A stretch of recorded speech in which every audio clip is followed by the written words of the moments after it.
Gold and silver are not an investment. They're wealth. They're wealth that has outlived every world war, two of them, German hyperinflation, the Great Depression, every pandemic, anything the world's ever thrown at it, gold is still immutable wealth. Now we're going to see a deflating economy, a recession, higher interest rates, difficulty paying off the debt, and bang, you don't own anything anymore. You rent, you Klaus Schwab. But sign on the dotted line will make you whole. In other words, I believe they're trying to reset this system and to point to a villain instead of falling on the knife for the sword for rampant money creation and completely unethical monetary policies. Since the Federal Open Market Committee's September meeting, several central bankers have signaled that interest rates could still rise.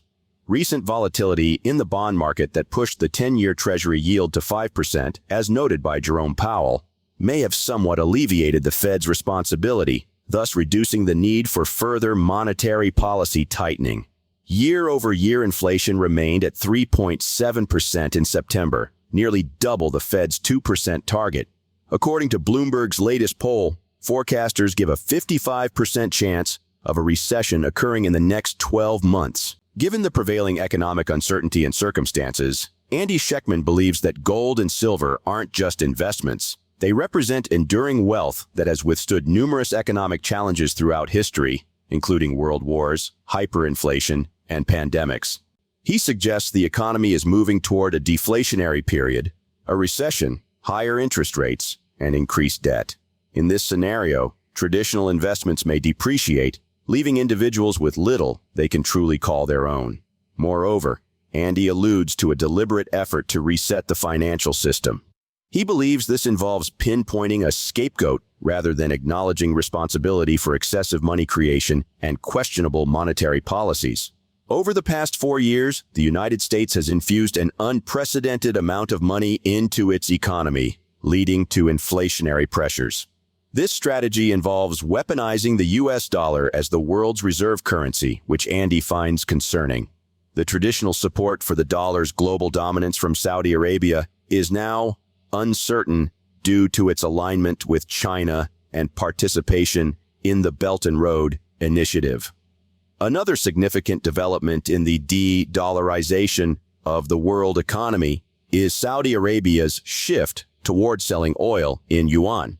In 2023, Saudi Crown Prince Mohammed bin Salman and Chinese President Xi Jinping agreed to increase cooperation in energy and trade, including Saudi Arabia selling oil to China in yuan. Such a move could lead to significant inflation and soaring interest rates, ultimately resulting in a reset of the entire financial system. We will present clips from Andy Schectman's interview with the Rich and Dad channel. But before we do, if you want more videos like this, please hit the subscribe button and turn on the notification bell for more updates. Thank you, and enjoy the video. We've added more money over the last 4 years to the United States economy than in the history of the country preceding it. So inflation is in the system thanks to the Federal Reserve and the brain-dead monetary and fiscal policy of the Fed and our government. And that's where inflation is. So when you weaponize the dollar as the world reserve currency, that's not something we should be doing. It's for world opinion, not for the administrator of the currency. And then you tell Saudi Arabia, hey, we don't need you anymore. And it is the protection of the Saudi kingdom that gives us the dollar hegemony. And then we make people wonder, is law and order really what it once was in this country? Are they divided? Are they the country that we once trusted so much?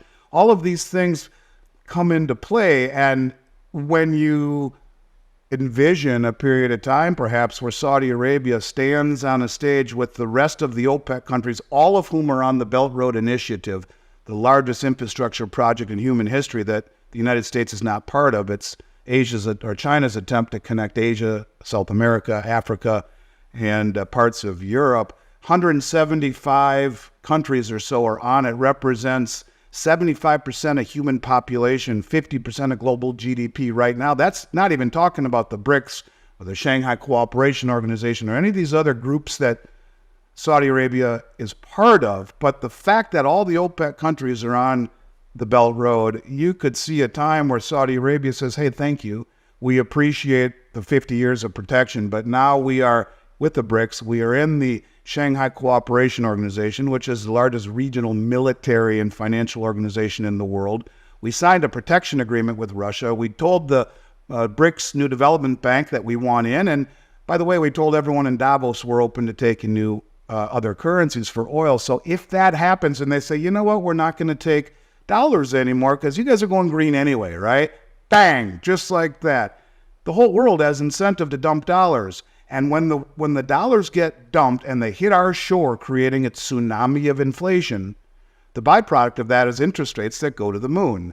And not what Powell does, but what the market dictates. And now you reset the system because you point to a villain. It was Xi Jinping and Putin and OPEC. How could they do it to us? Because look at it this way. The banks are on edge. They're over-leveraged and undercapitalized. The country is divided.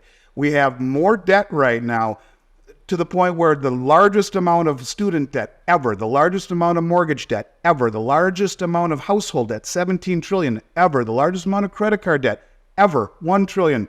65% of the country paycheck to paycheck, 45% of the country earning over 100 grand, paycheck to paycheck. So interest rates spike to the moon, the dollar gets dumped. The inverse of spiked interest rates are collapsing stocks, bonds, and real estate prices. The dollar gets dumped. There is your great reset. Bang, like that, everything resets. But wait, have no fear. Sign on the dotted line because Lael Brainerd is here. I'm a modern monetary theorist. I want there to be a culling of all of the banks that will blow up when interest rates skyrocket. I want you to take my central bank digital currency, and if you do, I'll make you whole. In other words, it is the reset. It's the reset that Klaus Schwab talked about. It's the reset that Thomas Jefferson talked about 300 years ago when he said, if we allow a central bank to control our money supply, first by inflation, well, we've seen that. More money created in the history of the country over the last 4 years than in all the years before. And then by deflation, you'll end up renting the land back from our forefathers or renting the land that our forefathers conquered. It's something like that. And he's right. Now we're going to see a deflating economy, a recession, higher interest rates, difficulty paying off the debt, and bang, you don't own anything anymore. You rent, you Klaus Schwab.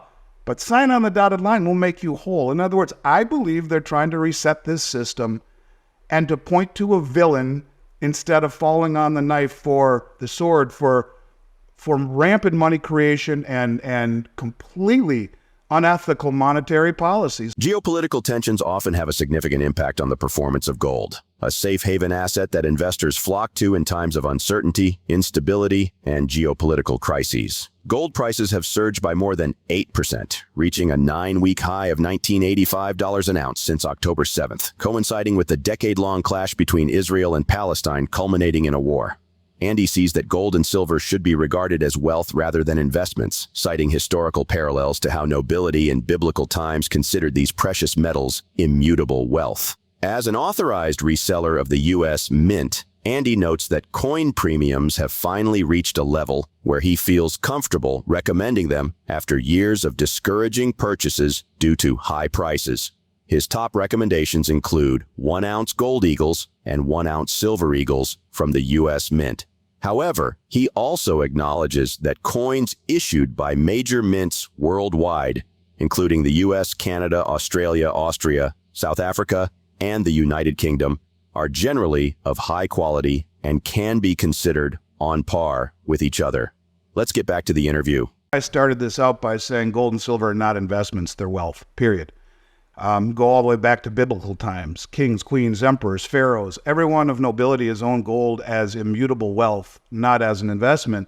And that's the way I look at it. I would think of a hot fudge sundae, and I would think a big bowl of vanilla ice cream. That's gold and silver bullion, coins, and bars, period. You don't need anything fancy schmancy. If you want some hot fudge and a cherry, fine. But not until you have a big bowl of vanilla ice cream. Things like gold and silver eagles, gold and silver maple leafs, 1-ounce gold bars, 1-ounce silver rounds, things that will give you non-subjective liquidity. Now, something's happened over the last year that I never thought I'd see in my career.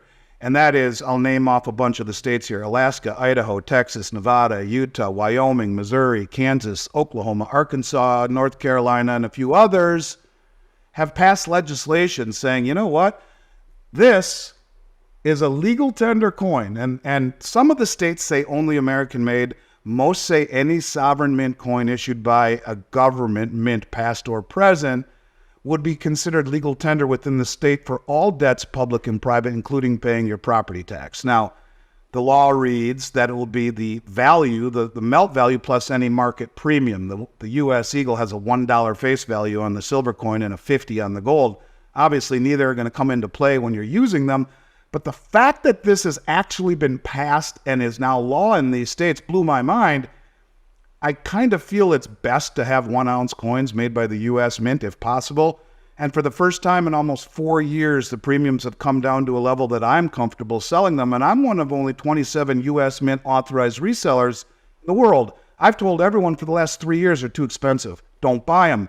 Until now, they've come to a level that I am comfortable recommending. And if I had one choice to buy, it would be 1-ounce gold eagles and 1-ounce silver eagles, maybe 1-ounce gold buffaloes as well. And that's it.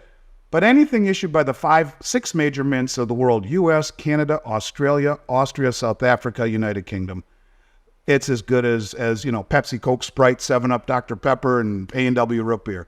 You may not like the way one tastes, but in the end, they all drink the same. Same thing with these coins. You may not like Queen Elizabeth versus Lady Liberty, but in the end, it's an ounce. If I had my druthers, it's 1-ounce American coins, both gold and silver. Persistent inflation from extensive money infusion has led to speculation about an impending global financial system reset. This reset may prioritize assigning blame over addressing root issues, potentially leading to deflation, economic turmoil, and higher interest rates.